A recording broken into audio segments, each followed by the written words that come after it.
नमस्कार आप सभी को। मैं सुमित वर्मा आप सभी का स्वागत करता हूं test coach by S channel में। तो परसेंटेज की जो हमारी सीरीज चल रही है उसको हम कंटिन्यू करने वाले हैं और आज हम इसका पार्ट 6 कवर कर रहे हैं, है ना। पहले 3 पार्ट्स में हमने लगातार जो है बेसिक्स पढ़े, उसके बाद पार्ट 4 पार्ट 5 में बेसिक्स क्वेश्चंस किए। धीरे धीरे हम लेवल्स को बढ़ाते गए, वैरायटी ऑफ क्वेश्चंस हमने कवर किए, है ना। तो उसी सिलसिले में आज कुछ और वैरायटी ऑफ क्वेश्चंस यहाँ पर कवर करेंगे और कुछ और नेक्स्ट लेवल के क्वेश्चंस डिस्कस करेंगे। चलिए, तो पहला सवाल हमारे सामने है, the price of article increases by 20% every year. हर साल एक आर्टिकल का जो प्राइस है वो 20% बढ़ जाता है, right. Difference between the prices at the end of third and fourth year is this, and 20% of the price at the end of second year is what? Third year और fourth year के and में जो price का जो difference है ना वो इतना हो जाता है। देखो, हम ये कह रहे हैं फर्स्ट ईयर में प्राइस होगा कुछ, सेकंड ईयर में होगा, थर्ड ईयर में होगा एंड फोर्थ ईयर में होगा। अच्छा, हर साल 20% से बढ़ता है। आप ये जानते हो कि 20% का मतलब होता है सर 1/5, राइट। 20% से बढ़ने का मतलब है कि हर 2 कॉन्जिक्यूटिव ईयर्स का जो रेशियो होगा वो 5:6 होगा। 5 में 1 का इंक्रीज होकर 6 आएगा, तो थर्ड और फोर्थ ईयर का जो रेशियो होगा वो भी 5:6 होगा, राइट। तो यहां पर जो डिफरेंस है ना 1 यूनिट, इस 1 यूनिट की वैल्यू है 324, राइट। इस 1 यूनिट की वैल्यू 324 है। तो price at the end of second year क्या होगा, मतलब ये मुझे निकालना है। तो देखो, ये 1 यूनिट की वैल्यू 324 है, तो 5 यूनिट्स की वैल्यू कितनी हो जाएगी? 5 × 324। 5 × 324 मतलब 1620, 1620। अब देखो, सेकंड और थर्ड का रेशियो भी 5:6 होगा, हमें ये पता है। अब ये तो थर्ड ईयर का प्राइस है वो 1620 आ चुका है, मतलब ये 6 यूनिट की वैल्यू कितनी है? 1620। तो 5 यूनिट की वैल्यू क्या होगी ये मुझे निकालना है, राइट। तो हम ये देख पा रहे हैं कि 6 का ये कितना टाइम्स है? 6 × 2 12, 4 बचेगा, 6 × 7 42, 0। तो यहां भी 270 से मल्टीप्लाई कर दो, कितना आएगा? 1350। तो सेकंड ईयर के एंड में प्राइस हो गया 1350, ठीक है। लेकिन हाँ, हमें निकालना क्या है यहाँ पर? 20% निकालना है, राइट। ये सेकंड ईयर के एंड में जो प्राइस है ना वो नहीं निकालना है, इसका 20% निकालना है। तो इसका 20% क्या होगा? तभी मैं कहूँ कि ऑप्शन क्यों नहीं मैच कर रहा। फिर बाद में मैंने देखा कि 20% निकालना है, राइट। तो इसका 20% कितना होगा? देखो, इसका 10% है 135, तो 20% 135 का double 270। So 270 is correct answer. All right, clear है। रेशियो मेथड जिंदाबाद। Next, question number 2। सवाल देखने में बड़ा खतरनाक सा लग रहा है, चलिए पढ़ते हैं इसको। A rectangular portion of an airport runway was getting repaired, for which an estimate was made on the basis of the rate ₹X पर स्क्वायर मीटर और पर स्क्वायर यूनिट, ठीक है। तो एक रेक्टेंगुलर पोर्शन है इसका, ठीक है, रेक्टेंगुलर पोर्शन, ठीक है। ये this was to be repaired, this portion was to be repaired. ये पोर्शन हमको रिपेयर करना है और इसकी जो कॉस्ट है वो ₹X पर स्क्वायर यूनिट आ रही है, ₹X, ठीक है, पर स्क्वायर यूनिट ये कॉस्ट आ रही है रिपेयरिंग की। But while doing the work the length of the portion got increased by 10%। इस पोर्शन की जो लेंथ थी वो 10% बढ़ गई, and the breadth by 8%। So length को हम 10% बढ़ा देंगे, है ना, और ब्रेथ को 8% बढ़ा देंगे, ठीक है। Over and above this there was an increase in the cost of the repair work to an extent of 15%। जो रिपेयर वर्क की कॉस्ट अभी x थी वो भी 15% से बढ़ गई। नाउ व्हाट वाज द, अच्छा, over and above this there was an increase in the cost of the repair work to an extent of 15%, ठीक है। So what was the overall percentage increase in the cost of repair over the estimate? जो आपका estimate था उससे कितनी जो है cost बढ़ जाएगी। अब देखो, मुझे ये पता है कि जब हम लेंथ और ब्रेथ दोनों में चेंज करते हैं तो एरिया में इंक्रीज आता है। जितना ज्यादा एरिया बढ़ेगा उतना ही ज्यादा आपको रिपेयरिंग करना पड़ेगा, बिकॉज आप वैसे भी देख सकते हो कि जो कॉस्ट है उसकी जो यूनिट है वो पर स्क्वायर यूनिट है, स्क्वायर मीटर। तो पर स्क्वायर मीटर जब आप चल रहे हो मतलब आप एरिया की बात कर रहे हो। अगर हम इनिशियली बात करें तो हमें नहीं पता कि लेंथ और ब्रेथ क्या थी, हम कुछ भी मान सकते हैं, है ना। लेकिन हमें ये पता है कि जो उसमें इंक्रीज होगा ना वो लेंथ में इंक्रीज होगा 10% और ब्रेथ में इंक्रीज होगा 8%। एरिया होता है लेंथ इंटू ब्रेथ। लेंथ में इंक्रीज हुआ 10%, ब्रेथ में इंक्रीज हुआ 8%। अब मैं आपको ऑलरेडी ये चीज बता चुका हूं, कई बार हम इसको डिस्कस कर चुके हैं, जब दो चीजों के प्रोडक्ट से तीसरी चीज बनती है ना, तो इसमें हम चेंज कैसे निकालते हैं, by using successive percentage change. तो अगर हम सक्सेसिव परसेंटेज चेंज यहां पर लगाएं तो 10 + 8 + 10 × 8 / 100 यही बनेगा, राइट। So this is 0.8, 18.8%। 18.8% का चेंज जो है आपको देखने को मिलेगा, किसमें, एरिया में। अगर मैं एरिया को मानूं, कुछ भी वैल्यू मान लो, इनिशियली सपोज 1000 था, तो 1000 का 18.8% 188 होगा, मतलब ये 1188 आ जाएगा। मतलब initial area and final area ये आ गया, है ना। और जो रिपेयरिंग की कॉस्ट है वो 15% से बढ़ गई, राइट, ठीक है। अच्छा मुझे एक बात बताओ, यहां पर भी मैं एक काम कर सकता हूं, है ना। देखो एक काम बहुत आराम से किया जा सकता है, इसको अगर हम ये रेशियो मेथड अवॉइड करें तो मैं एक चीज देख सकता हूं कि टोटल जो कॉस्ट होगी ना सर, टोटल जो कॉस्ट होगी वो किस पर डिपेंड करेगी, area into per unit cost, है ना। मतलब 1 मीटर स्क्वायर में या 1 स्क्वायर यूनिट में जितनी कॉस्ट आ रही है उसको टोटल एरिया से मल्टीप्लाई करेंगे तो आपकी टोटल रिपेयरिंग कॉस्ट आ जाएगी। मतलब जो टोटल कॉस्ट है वो इन दोनों का प्रोडक्ट है। अब मुझे ये पता है कि सर इसमें तो 18.8% का इंक्रीज हुआ, एरिया में 18.8% का इंक्रीज होता है और कॉस्ट में 15% का इंक्रीज होता है, तो टोटल जो कॉस्ट आपकी आएगी उसमें कितना इंक्रीज होगा। तो सर यहां पर भी दोनों का प्रोडक्ट है, तो क्या लगाएंगे, सक्सेसिव लगाएंगे। तो 18.8 और 15 में सक्सेसिव लगा दो, कितना आएगा, 18.8 + 15 + 18.8 × 15 डिवाइडेड बाय 100, राइट। तो ये कितना हो गया, 33.8, और ये कितना हो जाता है, 15 8 × 120 कैरी हो गया 2, सॉरी 12, 15 8 × 120 + 12 132 कैरी 13, तो ये हो गया 28 और पॉइंट डिवाइड बाय 100, यानी 33.8 plus this is 2.82. If you add them, you'll get 2, 8, 8, 16, 36. 36.62% आएगा मेरा आंसर, राइट, यानी कि option A is correct answer. तो चीजें वही हैं जो हम बेसिक में पढ़ चुके हैं, सक्सेसिव परसेंटेज चेंज का कॉन्सेप्ट बिल्कुल अच्छी तरीके से पढ़ चुके हैं, राइट। और हमें पता है कि दो चीजों के प्रोडक्ट से जब तीसरी चीज बनती है तो सक्सेसिव हम लगाते हैं, लेकिन उसी चीज को जब लैंग्वेज की फॉर्म में दे दिया जाता है तो सवाल मुझे टफ लगने लगता है, राइट। तो this is all about knowing the concept and comprehending का क्वेश्चन। केवल कॉन्सेप्ट आने से कुछ नहीं होगा और केवल सवाल भी समझ आ गया आपको तो भी कुछ नहीं होगा, आपको दोनों चीजें आनी चाहिए। कॉन्सेप्ट तो आना ही चाहिए, उसके साथ सवाल भी समझना आना चाहिए।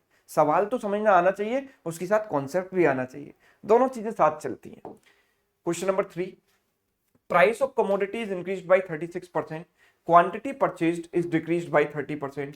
What is the percentage increase or decrease in the amount spent? यानी जो आपका अमाउंट स्पेंड होता है वो होता है expenditure. Expenditure is price into consumption. Price जो है 36% से इंक्रीज हुआ, क्वांटिटी 30% से डिक्रीज हुई, क्वांटिटी या कहो कि consumption, right. So net change कितना आएगा, तो यहां पर सक्सेसिव लगाएंगे क्योंकि यहां भी प्रोडक्ट है। 36 - 30 - 36 × 30 divided by 100, yes. So it is what, 6 - 10.8, 6 - 10.8 यानी -4.8%। माइनस में चीजें जा रही हैं मतलब डिक्रीज है 4.8% का, option D. Basir's working hours per day were increased by 15% and his wages per hour was increased by 20%. By how much percent is daily earning increase? तो डेली अर्निंग जो होती है ना, जो अर्निंग उसकी होगी डेली, वो किस पर डिपेंड करेगी, वर्किंग आवर्स, मतलब कितने आवर्स वो काम कर रहा है, मल्टीप्लाइड विद वेजेस। वेजेस मतलब पर आवर उसे कितना अमाउंट मिल रहा है, 1 घंटे का उसे जो अमाउंट मिल रहा है, और इनटू कितने आवर्स उसने काम किया। लेट सपोज हर घंटे के उसे 100 रुपए मिलते हैं, 5 घंटे अगर वो काम करता है तो 500 रुपए सीधे हो गए उसके, राइट। तो आवर्स को जब आप वेजेस से मल्टीप्लाई करोगे तो आपको टोटल अर्निंग मिलेगी। अब मुझे पता है कि वर्किंग आवर्स जो है उसके 15% से इंक्रीज हुए हैं, 15% से इंक्रीज हुए, और वेजेस जो है वो इंक्रीज हुई है 20% से, दोनों ही चीज इंक्रीज है।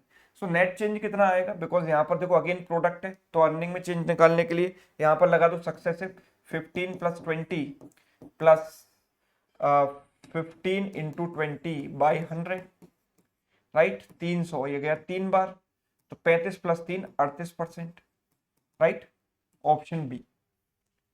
क्लियर। Next question number 5। सवाल हमसे कहता है if the price of petrol increases by 19% and Sunita intends to spend only an additional 12% on petrol, by what percent should she reduce the petrol purchased, right. तो देखो जो खर्चा होता है ना बच्चों, जो एक्सपेंडिचर होता है ना, that is price into consumption. अब सुनीता ने डिसाइड किया कि उसे जो अपना खर्चा है वो 12% बढ़ाना है ना। तो सुनीता का जो एक्सपेंडिचर है वो 12% बढ़ेगा, इसमें 12% का इंक्रीज होगा, है ना।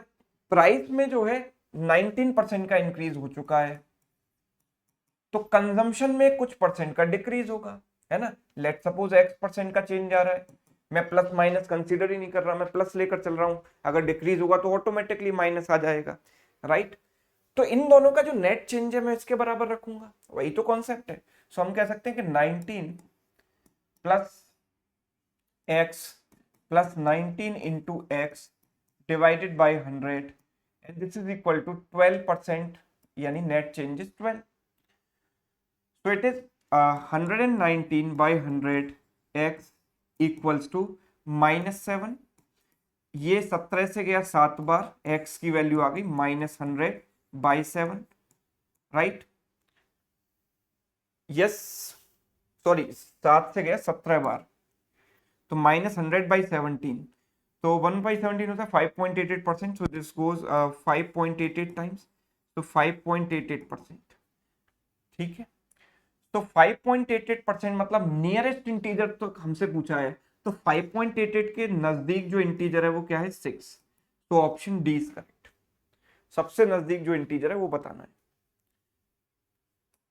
Next, price of tea has increased by 20% but I have decided to increase my expenditure towards tea by 15% only.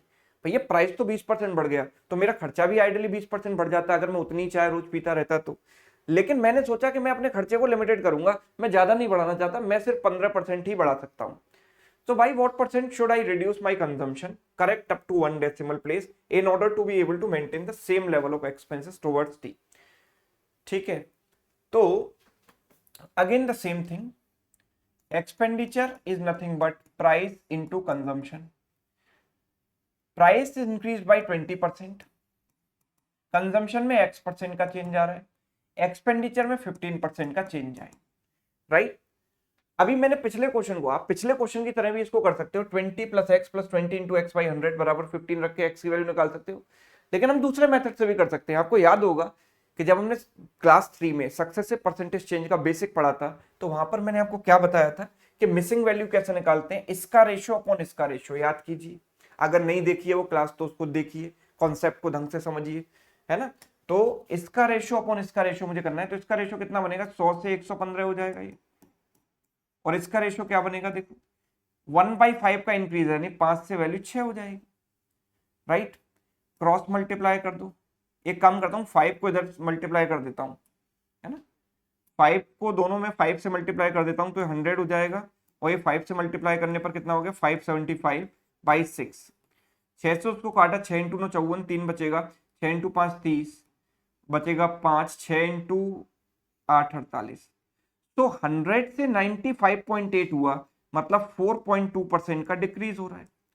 और नियरेस्ट इंटीजर की बात करें, correct up to 1 place of decimal, correct up to 1 place of decimal, तो yes it is 4.25, option B, है ना। Nearest integer नहीं पूछा, up to 1 place of decimal correct पूछा है, 4.2 इज करेक्ट, ठीक है। तो कितना सिंपल तरीका है, आप ये देखो, है ना।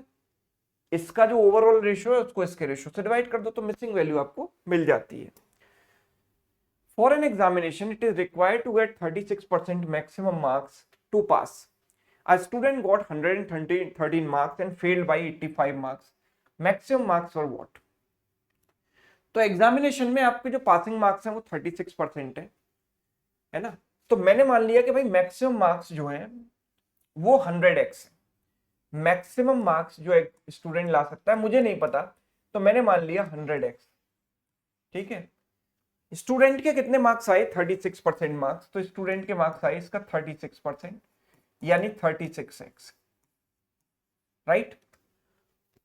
ठीक है। एंड स्टूडेंट गॉट, अच्छा सॉरी, स्टूडेंट के, सॉरी ये पासिंग मार्क्स है, पास होने के लिए 36 मार्क्स आपको चाहिए, 36x है ना। और स्टूडेंट के 113 मार्क्स आए and he was failed by 85 marks, मतलब अगर उसके 113 में 85 नंबर और आ जाते तो वो पास हो जाता।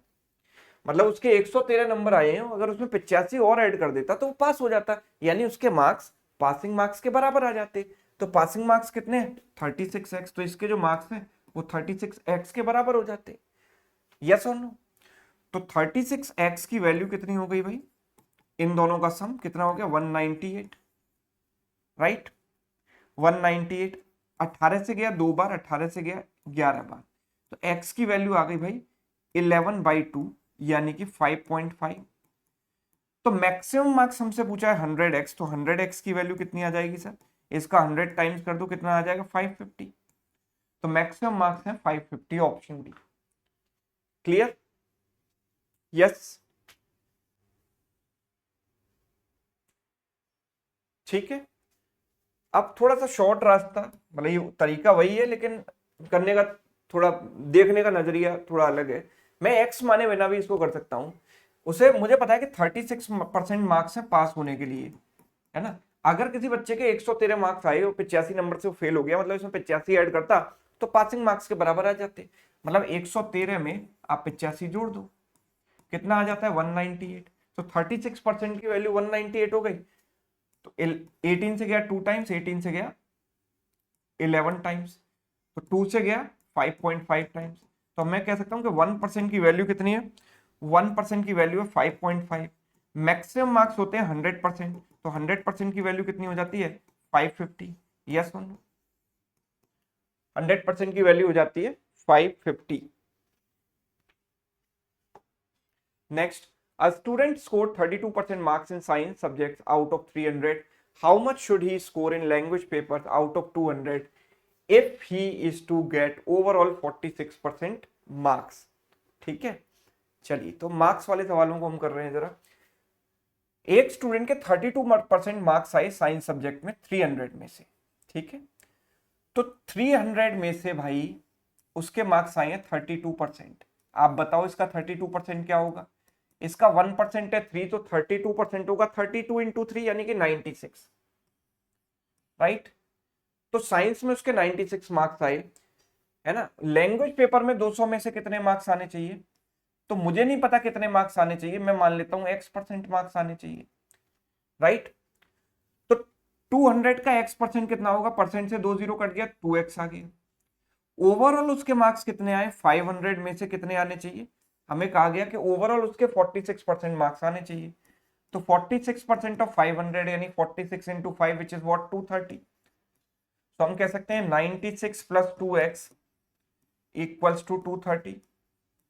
तो 2x की वैल्यू 230 माइनस 96 यानी कि 134। तो x की वैल्यू कितनी हो गई? 67। 67% ऑप्शन बी, राइट। यस, ठीक है। इसको हम एलिगेशन मेथड से भी कर सकते हैं, बट सिंस अभी मैंने एलिगेशन आपको पढ़ाया नहीं है तो मैं उस पर नहीं जा रहा हूं, मैं आपको बिल्कुल परसेंटेज वाले मेथड से ही करके बता रहा हूं। In an examination, a candidate must secure 40% marks to pass.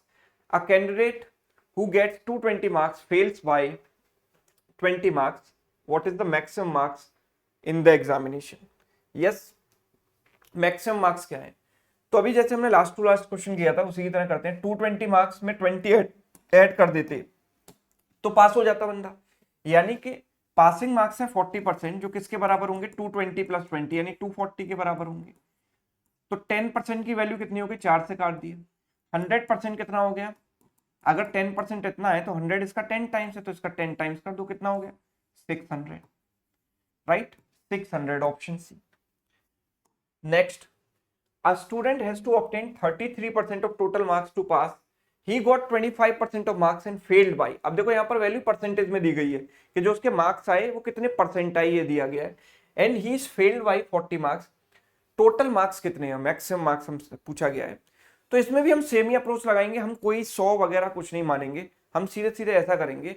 देखो आप ऐसे सोचो कि उसके मार्क्स आए 25% और पास होने के लिए चाहिए थे 33%। मतलब जो पासिंग मार्क्स है वो कितना नीचे रह गया, इन दोनों का डिफरेंस, इन दोनों का डिफरेंस कितना है 8%। मतलब पासिंग मार्क्स और मैक्सिमम मार्क्स, पासिंग मार्क्स और उस स्टूडेंट के मार्क्स में जो डिफरेंस है वो 8% का है, जो कि किसके बराबर है, जितने से वो फेल हुआ। यानी 8% इज इक्विवेलेंट टू 40, तो 1% इज इक्विवेलेंट टू 5, तो 100% is equivalent to what, 500। 100% is equivalent to 500. Option C. Done. A candidate who gets 20% marks in an examination fails by 30 marks, but another candidate who gets 32% gets 42 more marks than pass marks. ठीक है, more than the pass marks. तो okay, passing marks पूछा है, then the pass marks is what? ठीक है, तो एक student जिसके 20% आते हैं वो 30 मार्क्स से फेल हो जाता है, और इसके 32% आते हैं उसके पासिंग मार्क्स से 42 एक्स्ट्रा आ जाते हैं, राइट। ठीक है, ओके। तो देखो एक काम करो, हम ये कह सकते हैं कि जिसके 20% मार्क्स आए वो 30 मार्क्स से फेल हो गया, यानी इसके पासिंग मार्क्स से 30 नंबर कम रह गए, और जिसके 32% आए उसके पासिंग मार्क्स से और एक्स्ट्रा मार्क्स आ गए, मतलब वो कुछ और एक्स्ट्रा पासिंग मार्क्स से भी 42 ज्यादा लेकर आया, यानी पासिंग मार्क्स प्लस 42, राइट। अगर मैं सेकंड वाली इक्वेशन में से फर्स्ट वाली को माइनस कर दूंगा तो हो जाएगा 12%, पी से पी कट जाएगा, 42 माइनस माइनस 30 यानी 42 प्लस 30 कितना हो जाएगा 72, राइट।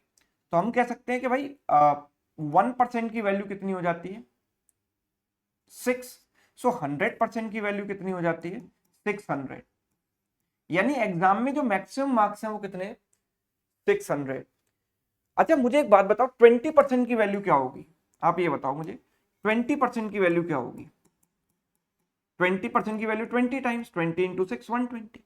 अगर मैं 20% की वैल्यू यहां रख देता हूं, 20% का इक्विवेलेंट है 120, है ना, या 30 को आप परसेंटेज, बिकॉज पासिंग परसेंटेज पूछा है, तो एक काम करता हूं मैं परसेंटेज को कन्वर्ट, परसेंटेज में कन्वर्ट करता हूं। देखो 6 इज इक्विवेलेंट टू, मैं यहां से कह सकता हूं 6 is equivalent to 1%, so 30 is equivalent to what percent बताओ। अगर 6 की वैल्यू 1% है तो 30 इसका 5 गुना है, तो इसका भी 5 गुना कर दो 5% के बराबर, है ना। अगर 6 की वैल्यू 1% के बराबर है तो 30 की वैल्यू 5% के बराबर हो गई, और अगर 30 की वैल्यू सर 5% के बराबर हो गई तो मैं इसको 5% के इक्विवेलेंट रख सकता हूं। तो जो मेरे पासिंग मार्क्स हो जाएंगे सर वो 5 इधर चला जाएगा, माइनस का इधर आके प्लस हो जाएगा, पासिंग मार्क्स 25% हो जाएंगे, होंगे कि नहीं, यस 25%, राइट। तो चीजों को स्मार्टली कैसे करना है वो आपको सोचना है। लॉन्ग मेथड से तो अब तक आप करते ही आ रहे हो, अगर लॉन्ग मेथड से आगे भी करते रहोगे तो क्लास का कोई फायदा नहीं है, you have to think smart. Next, in an annual examination Mahuya got 10% less than Supriyo in mathematics. Mahuya got 81 marks, then marks of Supriyo is what, ठीक है। तो देर आर टू पीपल, इनको M और S से represent कर देते हैं, काफी कॉम्प्लिकेटेड नेम है इनके। So Mahua got 10% less marks than Supriyo, है ना। अब देन के बाद क्या है यहाँ पर सुप्रियो, तो सुप्रियो को हम बेस मानेंगे, 10% कम है तो सुप्रियो को मैंने मान लिया, देखो 10% का मतलब होता है 1/10, तो सुप्रियो को मैंने मान लिया 10 यूनिट, तो महुआ के इससे 1 मार्क कम आए हैं, यानी 9 यूनिट आए हैं, राइट। ठीक है, तो महुआ के 81 मार्क्स आए हैं, तो 9 यूनिट की वैल्यू 81, तो मैं कह सकता हूं इसका 9 टाइम्स, 9 9 81, तो इसका भी 9 टाइम्स कर दो, कितना हो जाएगा 90, तो इस सुप्रियो के मार्क्स कितने 90, ऑप्शन ए, यही पूछा गया हमसे, clear. Next, passing marks in an examination is 36% if a student gets 72 marks and fails by 18 marks। ठीक है, स्टूडेंट के 72 मार्क्स आते हैं और वो 18 मार्क्स से फेल हो जाता है, then maximum marks in the examination is what. ठीक है, तो अभी जो तरीका आपको बता दिया है ना, उसके थ्रू आप चलोगे तो आप मुश्किल से मुश्किल 5 से 10 सेकंड में आंसर निकाल सकते हो, राइट। यानी पासिंग मार्क्स 36% है ना, ये हमें पता है। अगर किसी बच्चे के 72 आए और 18 नंबर से फेल हो गया, मतलब उसके 18 और आ जाते तो वो पास हो पाता ना, तो पासिंग मार्क्स कितने होंगे 72 प्लस 18, यानी कि पासिंग मार्क्स हो गए 90, राइट। 18 से गया 2 टाइम्स, 18 से गया 5 टाइम्स, 2 से गया 2.5 टाइम्स, तो 1% की वैल्यू कितनी हो जाती है मेरे पास 2.5। तो मैक्सिमम मार्क्स होते हैं 100%, 100% की वैल्यू कितनी आ जाएगी 250, right. So the answer is option C 250। Done. Next देखो, a candidate secured 30% marks in an examination and failed by 6 marks। 30% marks तो इसके आए पर वो 6 मार्क्स से फेल हो गया। Another person got 40% marks and got 6 marks more than minimum marks to pass. The maximum marks is what. ठीक है, मैक्सिमम मार्क्स क्या है? देखो अब लास्ट टू लास्ट क्वेश्चन जो हमने किया था उसमें 5% पूछा गया था, राइट। यहां पर मैक्सिमम मार्क्स पूछे गए हैं, है ना। सवाल दोनों सिमिलर हैं। तो देखो 30% मार्क्स अगर किसी के आते हैं तो मैंने बोला उस बच्चे के आए 30% marks and is failed by 6 marks, यानी इसके पासिंग मार्क्स से 6 नंबर कम आए। अनदर कैंडिडेट के 40% मार्क्स आते हैं और वो पासिंग मार्क्स से 6 मार्क्स ज्यादा लेकर आता है, तो पासिंग +6, राइट। तो हम ये कह पा रहे हैं कि इन दोनों के बीच का जो डिफरेंस है इसमें से इसको माइनस करेंगे, 10% की वैल्यू पी से पी कट गया, 6 माइनस माइनस 6 12 आ जाएगा। तो मैक्सिमम मार्क्स होते हैं भाई 100%। 100% की वैल्यू कितनी हो जाएगी? जब 10 की वैल्यू इतनी है तो 100 इसका 10 गुना है तो 120। Yes, option B. Done. Next, in a test a student got 30% marks and failed by 25 marks. In the same test another student got 40% marks and secured 25 more than the essential minimum pass marks. Maximum marks is what? ठीक है। सो देखो 30% marks किसी के आए और वो 25 marks से fail हो गया, तो मैं कह सकता हूं कि जो 30% है ना वो पासिंग मार्क्स से 25 कम है, right. Another student got 40% marks and वो 25 मार्क्स ज्यादा लेता है पासिंग मार्क्स से, यानी पासिंग मार्क्स +25। ठीक है, तो अगर मैं इसमें से इसको माइनस कर दूंगा तो 10% की वैल्यू आ जाएगी, पी से पी कट गया, 10% की वैल्यू 50 आ गई। हमसे पूछा है कि मैक्सिमम मार्क्स कितने हैं, यानी 100%, तो 100% की वैल्यू कितनी आ जाएगी? इसका 10 टाइम्स, यानी कि 500। ठीक है, 500, option C. Next, a student appeared in the examination, one of them secured 9 marks more than other। अच्छा, अब यहाँ पर दो स्टूडेंट्स का कंपैरिजन हो रहा है। एक स्टूडेंट के 9 मार्क्स ज्यादा आए हैं दूसरे से and is marks were 56% of the sum of their marks. Okay, तो ध्यान से समझिएगा, दो स्टूडेंट्स हैं। ठीक है, अब यहाँ पर बहुत ध्यान से समझने की जरूरत है। दो स्टूडेंट है ए एंड बी। जब भी आपको परसेंटेज में रिलेशन दिया जाए आप उसको कन्वर्ट कर लो किसमें? रेशियो में, है ना। क्योंकि परसेंटेज से जब हम रेशियो में कन्वर्ट कर लेते हैं तो चीजें बड़ी ही कन्वीनियंट हो जाती हैं। यस, ये बात सब समझ पा रहे हैं मेरी? चीजें कन्वीनियंट बनाने के लिए हम परसेंटेज को रेशियो में कन्वर्ट कर लेंगे। तो ए एंड बी, मैं कह रहा हूं कि भाई इन दोनों का सम सपोज 100 है। ठीक है, तो बोला है कि एक स्टूडेंट के जो मार्क्स हैं वो 56% है सम का। सम अगर 100 है तो एक स्टूडेंट के मार्क्स उसका 56% हो गया, यानी 56। अब 100 में से 56 ये चला गया तो ये कितना बचा? 100 माइनस 56, यानी 44। मतलब दोनों स्टूडेंट्स के जो मार्क्स का रेशियो है वो 14:11 है। दोनों स्टूडेंट्स के मार्क्स का रेशियो 14:11 है ना। One of them got 9 marks more then other, मतलब मैं ये कह रहा हूं कि यहाँ पर इन दोनों का डिफरेंस है 3 पार्ट्स। 3 पार्ट्स की वैल्यू कितनी है? 9। तो 1 पार्ट की वैल्यू 3 हो जाएगी, 1 पार्ट की वैल्यू हो गई sir 3। Marks obtained by them is what? तो देखो भाई, इसके मार्क्स आए हैं 14 यूनिट, तो 14 यूनिट की वैल्यू कितनी हो जाएगी? 14 इंटू 3, यानी कि 42। और 11 यूनिट की वैल्यू कितनी हो जाएगी? 11 इंटू 3, यानी कि 33। तो इसके जो मार्क्स हैं वो 42 एंड 33 हैं, यानी कि option A. Clear? Yes. Valve of equipment depreciates, not valve, it is value. Value of equipment depreciates 20% each year. How much less will the value of the equipment be after 3 years? ठीक है, decrease हो रहा है, यहां पर ध्यान रखिएगा। तो मैं एक काम करता हूं, यहां पर रेशियो मेथड लगाऊंगा, क्योंकि 20% एक बहुत बढ़िया सी वैल्यू है, कन्वीनियंट वैल्यू है, जिसका मतलब होता है 20%, यानी 1/5। देखो मैं डायरेक्ट क्या करूंगा, एक साल में जो डिक्रीज होगा वो 5 से 1 कम होकर 4 हो जाएगा। ये एक साल की बात है। अब जब सेम डिक्रीज 3 साल होगा तो हम पावर 3 लगा देंगे। 4 साल होता तो पावर 4 लगा देते, 2 साल होता तो पावर 2 लगा देते। अब आप सब कहोगे सर ये पावर का खेल कैसे आया?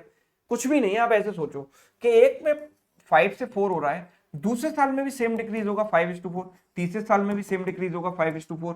तो सक्सेसिव में हम क्या करते हैं, तीनों का मल्टीप्लाई तो करते हैं। तो जब तीनों का मल्टीप्लाई करूंगा 5 × 5 × 5 5 क्यूब, 4 × 4 × 4 4 क्यूब, तो डायरेक्ट हम पावर लगा सकते हैं, राइट। ठीक है, तो देखो ये हो गया 125 और ये हो गया 64।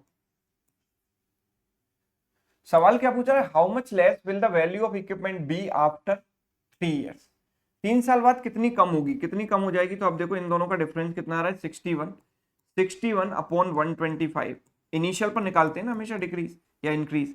25 से गया 5 बार, 25 से गया 4 बार, 244 डिवाइड बाई 5 यानी 488/10 यानी 48.8%। ठीक है, 48.8% आएगा। ओके, एक सेकेंड,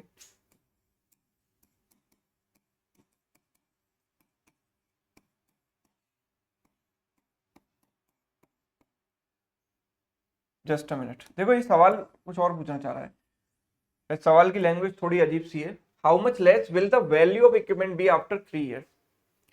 मतलब वैल्यू, मतलब जो वैल्यू है ना वो करंट वैल्यू का कितना परसेंट हो जाएगी। I think question is asking this, है ना। तो जो वैल्यू बन गई वो कितनी बन रही है, 64, और इनिशियल वैल्यू क्या है 125। तो जो फाइनल वैल्यू है वो इनिशियल का कितना परसेंट हो जाएगी, ये पूछा गया है। 25 से गया 4 बार, 25 से गया 5 बार, it is what 256 divide by 5, 51.2%। तो ऑप्शन बी इज करेक्ट, 51.2% कर लो इसका। Next, the value of machine depreciates every year by 10% of its present value and 10%, its present value is 50,000, then the value of machine after 2 years is what। 2 साल बाद machine की value क्या होगी। ठीक है, तो 2 साल में मैं कह सकता हूं 21% का चेंज आएगा। अब ये आपको चीजें ना बेसिक बेसिक चीजें याद हो जानी चाहिए। जैसे 10-10 का 2 चेंज आप निकालो तो 21% आएगा, है ना। कैसे सर, 10 + 10 + 10 × 10/100, है ना। तो ये हो गया सर 1, और 20 + 1 21%। But this is the most common incorrect, और this is the most common error done by students. ये एरर क्यों है सर यहाँ पर, सर 10-10 के ही तो चेंज है दो, लेकिन भाई मैंने आपको पहले ही बताया है कि यहाँ पर 10-10 के 2 डिक्रीज है।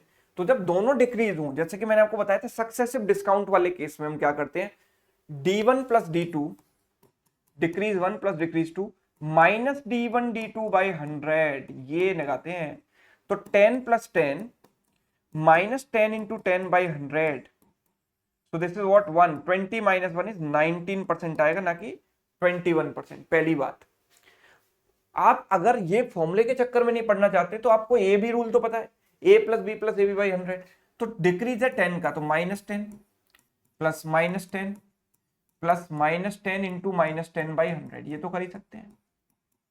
ये हो गया -20 और ये माइनस माइनस प्लस हो गया +1, तो नेट चेंज आ गया -19%। तो नेट डिक्रीज 19% आएगी, है ना। तो 19% आप इसमें से कम कर दोगे तो इसका 19% कितना होता है सर, 19 × 500 यानी 9500। तो 50,000 में से चला गया क्या, 9500 चला गया। तो 10,000 घटा के 500 जोड़ दो यानी 40,500 आएगा। ठीक है, ऑप्शन डी डन। नेक्स्ट देखिए, इन a bank there are 4 subjects, maths, English, reasoning and GS in a bank exam, sorry।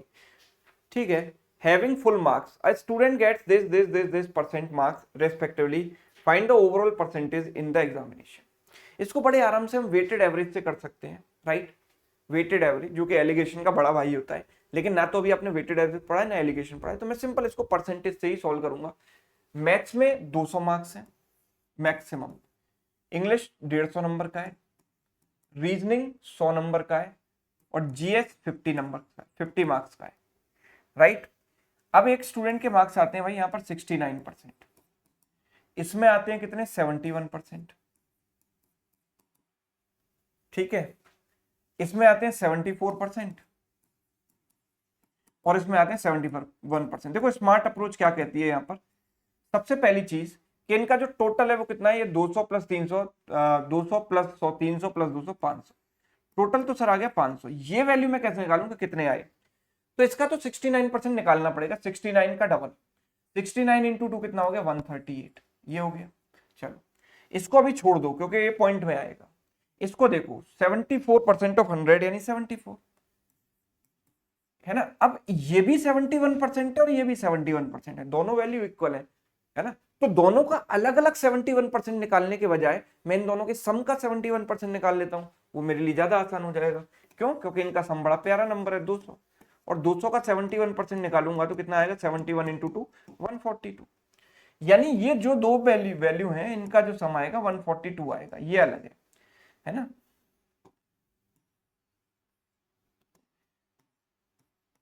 ये वाली वैल्यू और ये वाली वैल्यू, इनका सम 142 आएगा। 2 अगर इसको शिफ्ट कर दिया तो 140 140 280, 280 प्लस 74 354, ठीक है, ये हो गया 354। तो 500 से 354 हुआ तो कितने परसेंट मार्क्स आए ओवरऑल, 354, 500 का कितना परसेंट है ये मुझे निकालना है। 5 इंटू 7 35, 0, 5 इंटू 8 40, 70.8%, राइट, 70.8%, यानी option B. Clear. Next, the population of a town is 6,000 if the number of males increases by 10% and that of females increases by 20%, the population becomes 6,800. Find the population of females in the town. ठीक है, अब देखो एक तो मैं इसका तरीका बताऊंगा आपको बेसिक, और दूसरा ऐसा बताऊंगा कि जिससे आपको मजा ही आ जाएगा, आप ये कहोगे कि सर क्या बात बता दी। चलो तो पहले एकदम बेसिक से करते हैं। सर मुझे पता है कि मेल और फीमेल का जो टोटल है ना, मेल प्लस फीमेल कुल मिलाकर है 6,000, 6,000 लोग हैं टोटल पॉपुलेशन, है ना। This is first equation. Second equation क्या कहती है, मेल्स 10% से इंक्रीज हुए। अब देखो किसी भी चीज को अगर मैं 10% से इंक्रीज करूंगा तो वो अपने आप का 110% हो जाएगा, है ना। तो मेल हो गया अपने आप का 110%, यानी 110/100 into initial, and female increase by 20%, यानी 120% हो जाएगी अपने आप की। तो फीमेल हो गई 120% itself, and now the total population becomes 6,800, ठीक है, 6,800 हो गई टोटल पॉपुलेशन। ओके, यस, बात सभी को समझ आ रही है। अब देखो मुझे क्या करना है, इनको सॉल्व करना पड़ेगा। इससे इसको काट दो, इससे इसको काट दो, तो मैं कह सकता हूं 11m plus 12f equals to, इस 10 को इधर ले जाता हूं 68,000, राइट। दूसरी चीज हमें दी गई है, हमसे पूछा क्या गया है, फीमेल, फीमेल मतलब मेल को कैंसिल करना पड़ेगा, तो इस वाली इक्वेशन को 11 से मल्टीप्लाई कर दो, 11m plus 11f equals to 11 into 6,000 66,000, है ना। अब मैं क्या करता हूं, इसमें से इसको करता हूं माइनस, तो m से m कैंसिल हो जाएगा, 12f minus 11f equals to f, इसमें से इसको माइनस किया तो 2,000, तो फीमेल पॉपुलेशन आ गई 2,000, ऑप्शन सी, राइट। यस सुन, ये है इक्वेशन वाली अप्रोच। अब बिना इक्वेशन के सर कैसे करें, बहुत ही प्यारा तरीका, बहुत ही बढ़िया तरीका मैं आपको यहां पर बताने जा रहा हूं, ध्यान से सुनिएगा, इसको आप बहुत जगह लगा सकते हो, ठीक है। देखो हमें पता है कि मेल और फीमेल में कुछ ना कुछ चेंज आया जिसकी वजह से ओवरऑल में चेंज आया है। मेल में चेंज आया 10%, फीमेल में चेंज आया 20%, तो टोटल में चेंज कितना आता है सर, टोटल पॉपुलेशन पहले 6,000 थी, अब 6,800 हो गई, मतलब 800 का चेंज आया। तो ओवरऑल पॉपुलेशन में 800 का चेंज आ रहा है सर, कितने का चेंज आ रहा है, 800 का। मुझे क्या निकालना है, नंबर ऑफ फीमेल्स। तो सपोज करो कि अगर ये भी 10% होता और ये भी 10% होता, तो टोटल में भी 10% का ही चेंज आता ना। अगर इंडिविजुअल कंपोनेंट है मेल एंड फीमेल, दोनों में 10% का चेंज है, तो टोटल में भी 10% का ही चेंज आएगा, और टोटल का 10% कितना है, 600, राइट, यानी ओवरऑल में 600 का चेंज आता। ये बात सभी समझ पा रहे हैं। अब देखो ये वैल्यू तो यहां पर कांस्टेंट कर दी मैंने, फीमेल में देखा तो 10% कम हुआ, और यहां पर इस वजह से कितना कम हो गया, 200। तो यहां पर ये जो 200 की कमी आई है वो इसी की वजह से आई है ना, बिकॉज ये वैल्यू तो इक्वल है, यानी जितनी भी फीमेल है उसका 10% 200 के बराबर, तो 100% 2,000 के बराबर होगा कि नहीं होगा, यानी आंसर ऑप्शन सी। नहीं समझे बात, कोई इक्वेशन बनाने की जरूरत नहीं, इनफैक्ट आप इसको मेंटली भी कर सकते हो। कुछ समय बाद जब आप प्रैक्टिस कर चुके होगे तो ऐसे सवाल आप दिमाग में ही सॉल्व कर लोगे। मैं कह रहा हूं कि 20 से 10 हुआ, 10% का चेंज है, इस वजह से टोटल में कितने का चेंज आया है, 200 का। तो यानी फीमेल का 10% 200 के बराबर, तो टोटल फीमेल कितनी हो गई अपना 100%, यानी कि 2000 के बराबर। Option C. Clear. Next question number 21। In a conference, out of 200 men, 100 women and 400 children present inside the building premises, 10% of men, 20% of women and 30% of children were Indians. Find the approximate percentage of people who were not Indian. तो पहले मैं Indian का percentage निकाल लेता हूँ, उसको 100 में से माइनस कर दूंगा तो नॉट इंडियन का परसेंटेज आ जाएगा। तो देखो मेल में कितने परसेंट इंडियन है, 10%, तो 10% इसका हो गया 20। फीमेल में कितने परसेंट इंडियन है, 20%, तो इसका 20% हो गया 20, प्लस चिल्ड्रन में 30%, तो 30% इसका कितना हो गया 120। ठीक है, तो टोटल इंडियन कितने हो गए भाई, टोटल इंडियन हो गए 160, राइट। तो इंडियन का परसेंटेज कितना हो गया, मैं कह सकता हूं 160 आउट ऑफ टोटल पॉपुलेशन कितनी है, 200 प्लस 100 300 प्लस 400 700, है ना, 700, 700 में से 160, राइट। या इनफैक्ट आप नॉन इंडियन डायरेक्ट निकाल दो ना, नॉट इंडियन कितने होंगे, तो टोटल 700 है, 700 में से इंडियन माइनस कर दिया, कितना आ जाएगा 540। ये आ गए नॉट इंडियन, ये क्या आ गए नॉट इंडियन। तो नॉट इंडियन आ गए क्या 540 आउट ऑफ टोटल कितने आ जाते हैं, टोटल आ जाते हैं 700 इंटू क्या आ जाएगा 100, राइट, इंटू 100 आ जाएगा। 2 जीरो से 2 जीरो हमने कैंसिल की, 7 7 जा 49 कैरी हो गया 5, सॉरी 5 बचा, 7 7 जा 49, लगभग 77% आएगा, है ना, ऑप्शन बी। अप्रोक्स पूछा है यहाँ पर, अप्रोक्स, तो approx it is 77%। Question number 22 आपके सामने देखिए। इन an examination having total 400 questions, in first section having 200 question, a student got 75% marks, and second section he got 80% marks. Find the total percentage marks in the examination. तो इसमें आपको ज्यादा चिंता करने की जरूरत नहीं है। देखो हमें पता है कि 400 क्वेश्चन है, 200 सेक्शन ए में है और 200 सेक्शन बी में है ना। इसमें स्टूडेंट के 75% मार्क्स आए हैं और इसमें मार्क्स आए हैं 80%। तो ओवरऑल परसेंटेज जब मैं निकालूंगा तो आप ये देखो कि ये और ये वैल्यू इक्वल है, राइट। जब टोटल जो नंबर ऑफ क्वेश्चन है वो इक्वल है, ठीक है, number of questions total equal हैं, तो मैं ये कह रहा हूं कि भाई अगर ये इक्वल है तो जो ओवरऑल एवरेज आता है ना वो इन दोनों का डायरेक्ट एवरेज आ जाता है 75। दिस इज अ शॉर्टकट, है ना। जब अगर ओवरऑल चीजें इक्वल हैं तो जो परसेंटेज वैल्यू आपको दी रखी है ओवरऑल निकालते समय उनका सीधे सीधे एवरेज ले लेना और कुछ नहीं करना। तो it is 155 upon 2, 77.5। so the answer is option D. Clear?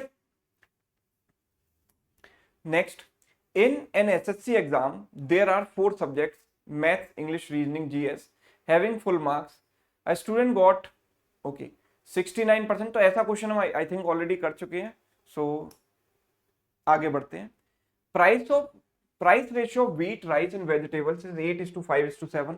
Price of wheat increased by 13.5%. Price of rice increased by 12.5%, but price of vegetable increased by only 8.5%. Total expenditure of family increases by this percent. Find the total initial expenditure of the family, right? तो एक काम करता हूं मैं, देखो मैं इन values को मान लेता हूं 800, 500 और 700, राइट। ये वैल्यू मैंने मान ली। अब मैं ये देख पा रहा हूं कि 800 का कितना परसेंट इंक्रीज हुआ, 800 में जो इंक्रीज हुआ ना सर, वो इंक्रीज हुआ है व्हीट के प्राइस में 13.5% का। अच्छा 13.5% को कैसे निकालूंगा सर, तो 13.5% के लिए मुझे कुछ नहीं करना, इसको ऐसे ब्रेक कर देना है 12.5% प्लस 1%। 12.5% का मतलब होता है 1/8, तो इसका 1/8 कितना हो गया 100 और इसका 1% है 8, तो 100 प्लस 8 ये सीधे सीधे मेरे पास 108 आ जाएगा। ये कैलकुलेशन दिमाग में की जा सकती है। राइस के प्राइस में 12.5% का इंक्रीज हुआ, तो 12.5%, राइट। राइस के प्राइस में जो इंक्रीज हुआ है 12.5% का हुआ है। 12.5% का मतलब होता है 1/8, है ना। 1/8 इसका करेंगे तो कितना आएगा, 8 इंटू 6 48, 8 2 बचेगा, 8 इंटू 2 16, 8 इंटू 5 40, 62.5 आ जाएगा।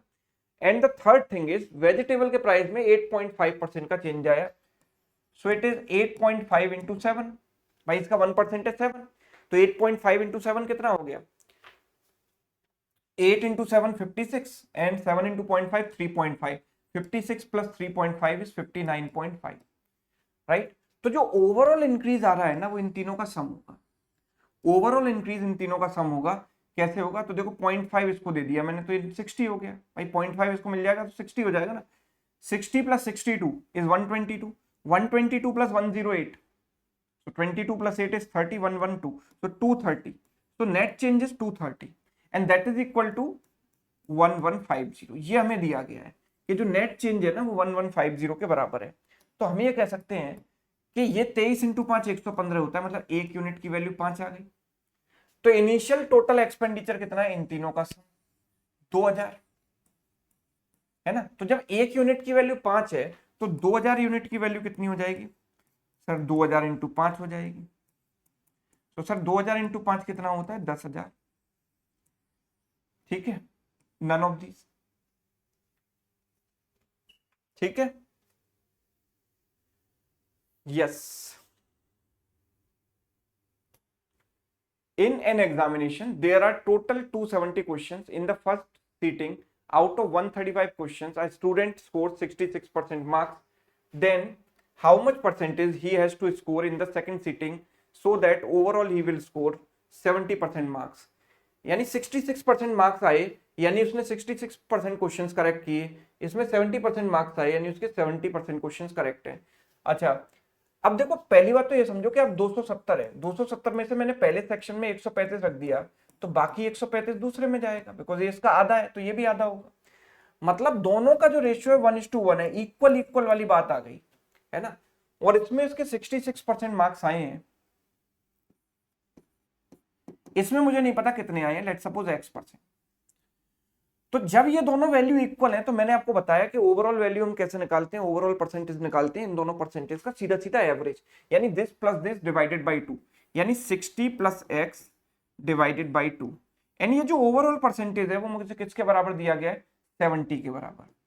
तो 60 प्लस एक्स की वैल्यू आ गई सर 140, तो सर एक्स की वैल्यू कितनी आ जाएगी 140 माइनस 60 यानी कि 80। यस, कुछ गड़बड़ हुई है एक बार चेक कर लेते। अच्छा, this is not 60, this is 66%, this is 66%, so it is 66, 66 plus x equals to 140, so x की वैल्यू 140 minus 66 यानी 74, ठीक है। तो answer is 74%, option C. Clear है। Next, in an examination there are 300 questions. In the first sitting, out of 175 question, a student got 69% marks. ठीक है, and how much percent should he score in the second shift so that his overall score is 74% marks? तो अब यहाँ पर equal equal वाली बात नहीं है, तो आप ऐसे समझो 300 में से 175 आ गए इधर, तो इधर कितने बचे सर 300 माइनस 175, 300 माइनस 175 अगर मैं करूंगा तो 125 आएगा सर, आएगा। इन दोनों का रेशियो कितना आएगा, 25 से काटोगे 7 बार, 25 से काटोगे 5 बार, रेशियो 1:1 ना आकर अब 7:5 आ रहा है। तो अब यहाँ पर एक कॉन्सेप्ट लगता है वेटेड एवरेज, है ना। देखो यहाँ पर उसके मार्क्स आए हैं 69%, यहाँ कुछ भी आ सकते हैं मुझे नहीं पता, लेकिन मुझे ये भी पता है कि वेटेड एवरेज अभी आपने नहीं पढ़ा है ना। तो बहुत लोगों के पल्ले नहीं पढ़ने वाला। आप कहोगे सर आप परसेंटेज पढ़ा रहे हो, परसेंटेज के तरीके से करके दिखाओ, तो मैं परसेंटेज के तरीके से करके दिखाता हूँ। हालांकि वेटेड एवरेज से या एलिगेशन से बहुत सवाल आसान हो सकता है, लेकिन जब एलिगेशन पढ़ेंगे तो ऐसे सवाल हम एलिगेशन में कवर कर लेंगे। फिलहाल परसेंटेज से करते हैं। जब मेरे पास इनका रेशियो 7:5 आ गया तो मैं यहाँ पर 700 टोटल मान लूँ, यहाँ पर 500 मान लूँ, राइट। जब 7:5 रेशियो आ गया तो 700 500 मान सकते हैं, राइट। अब यहाँ पर इसके जो मार्क्स आए हैं फर्स्ट सिटिंग में वो कितने आए हैं 69%, तो यहाँ पर आए 69%, और यहाँ कितने परसेंट आएंगे तो मुझे नहीं पता, मैंने मान लिया X%। 69% ऑफ 700 यानी 69 इंटू 7 हो गया, 7 9 जा 63, कैरी हो गया 6, दिस इज 48 प्लस परसेंट से 2 जीरो कट रहे हैं, ये हो गया 5x, और ओवरऑल जो उसके मार्क्स आए सर वो 74% आए। तो टोटल उसका जो स्कोर है 1200 है, टोटल मार्क्स है 1200 और उसका 74% कितना हो जाएगा, 75% माइनस 1%, इसका 75% कितना होगा, 3/4, 3/4 इसका निकालेंगे 900 आएगा, और उसमें से 1% घटा दो यानी 12, 900 में से 12 घटा दिया तो 888 आ गया। तो 5x की वैल्यू कितनी आ जाती है सर, 405, राइट। तो x की वैल्यू कितनी आ जाती है, 81, यानी यहां जो इसके मार्क्स हैं वो 81%, option done. Question number 27. In an examination, there are 200 questions. In the first sitting, out of 75 questions, a student got 69% marks. ठीक है. Then how much percent he should score in the second shift so that he scores 74% marks. ठीक है. तो मैंने आपको already अभी बता दिया है कि कैसे इसको करेंगे. देखो सिंपल रेशियो में कन्वर्ट करेंगे. सबसे पहले 200 में से अगर 75 इधर चला गया तो इधर कितना बचा, 200 माइनस 75 यानी 125. इनका रेशियो ले लो, 25 से गया 3 बार, 25 से गया 5 बार, 3:5 रेशियो आ गया. यहाँ मैं इसको 300 मान लूं, टोटल को यहाँ 500 मान लूं. यहाँ जो इसके मार्क्स आ रहे हैं वो 69% मार्क्स आ रहे हैं, और यहाँ कितने आ रहे हैं, x% आ रहे हैं, मुझे नहीं पता कितने. 69 इंटू 3 कितना हो जाएगा, 207. ठीक है, और इसका 5% कितना हो गया, 5x. ओवरऑल उसके 74% मार्क्स आने चाहिए. तो टोटल स्कोर 800 है. 800 का 74% अगर मैं निकालूंगा तो 8 इंटू 74 हो जाएगा, 8 4 72, 32 कैरी हो गया 3, 56 प्लस 3 59. सो 5x की वैल्यू कितनी आ गई, 92 minus 7 is 85 and this is 385. 5 से गया 5 इंटू 7 35, 3 बचेगा, 5 into 7 35, 77, right. None of these. ठीक है, yes. In an examination, 2100 boys and 1900 girls appeared, and 50% of boys and 40% of the girls passed in the examination. The percentage of candidates who failed is what? कितने percent candidate जो है fail हो जाते हैं, ये हमें बताना है, राइट. तो मैं कह रहा हूं सर 2100 में से, मैं फेल परसेंटेज की बात कर रहा हूं सीधी. अगर 2100 में से 50% सर पास हो गए हैं तो रिमेनिंग 50% फेल हो जाएंगे ना. मैं यहाँ पर फेल लिख रहा हूं. अगर पास हुए 50% तो फेल भी हो 50%.